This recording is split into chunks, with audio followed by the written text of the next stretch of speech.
In this video, I'll show you how easy it is to design 3D printable measuring tools in Fusion 360. You can download these designs for free. I have the Bambu Lab's A1 printer with Color AMS unit, which makes it easier to do multicolour prints. You could do this without the Color AMS by doing a pause on the second last layer after all the green has been printed. Applying the text to the last layer rather than the first layer gives a few benefits. You don't need to worry about the text sticking more to the plate than to the part, and you can make the text both embedded and proud of the green surface, so an embossed look. The MS is great at doing this type of design because you only need to do a single colour change, which keeps the prints fast and use less filament. So let's dive into Fusion 360 and see how this one was designed. So the first thing I did was I'd created a sketch in the XY plane, and you do a centre arc which sweeps down a quarter turn here, and that's repeated for each of the four sides of the tool.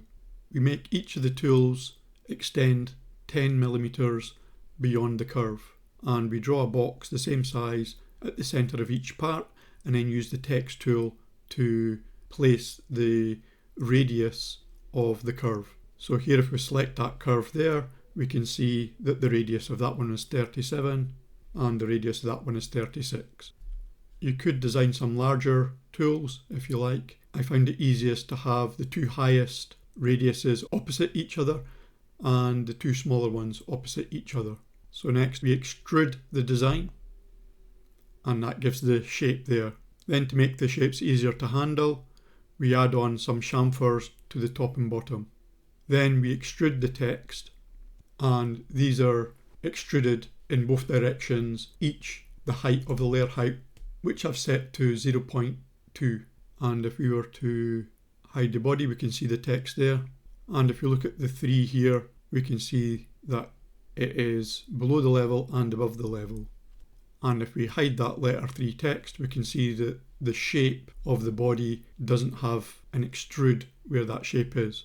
So next what we do is we take the shapes that we want to cut out from the target body. So the target body is the whole shape, and we've just selected the letters that we want to extrude.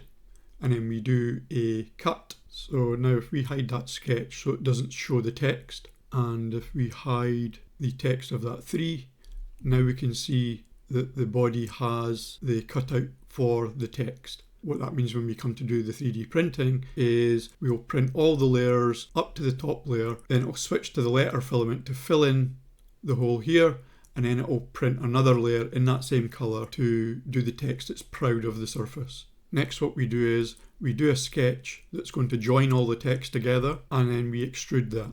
But what we're actually doing is extruding that a very, very small thickness. So that join circle thickness is set to an amount that's too small to print.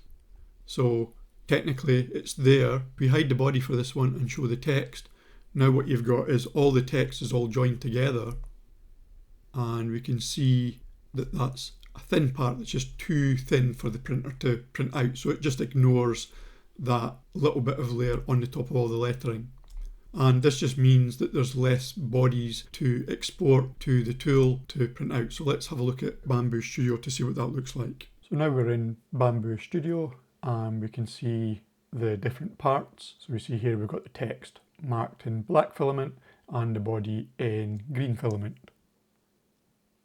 The part doesn't need to be strong, so we have 2 outer wall loops, 10% infill. There are no supports, and we're printing with a 0.2mm layer height, which is quite important for the text.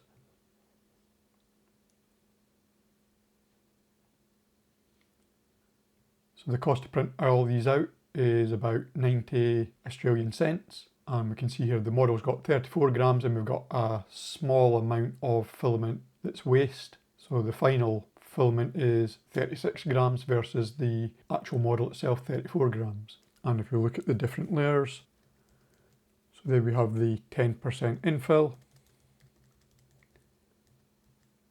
and we get up to the second last layer and we see the black text now appearing, and then on the final layer you have the text sitting proud of the parts underneath.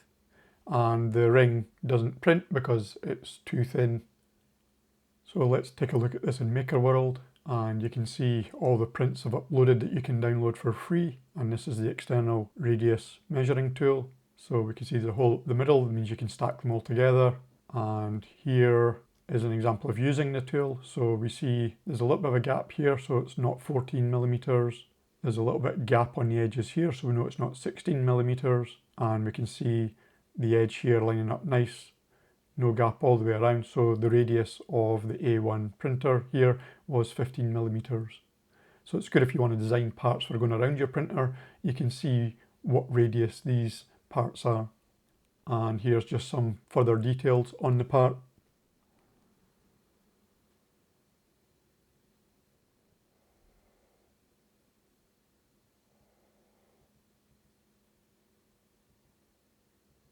And here we can see the final printed part. If you've got a A1 Mini, then you'll need to probably print these out in 2 lots, as this is the 256mm square bed. Cheerio.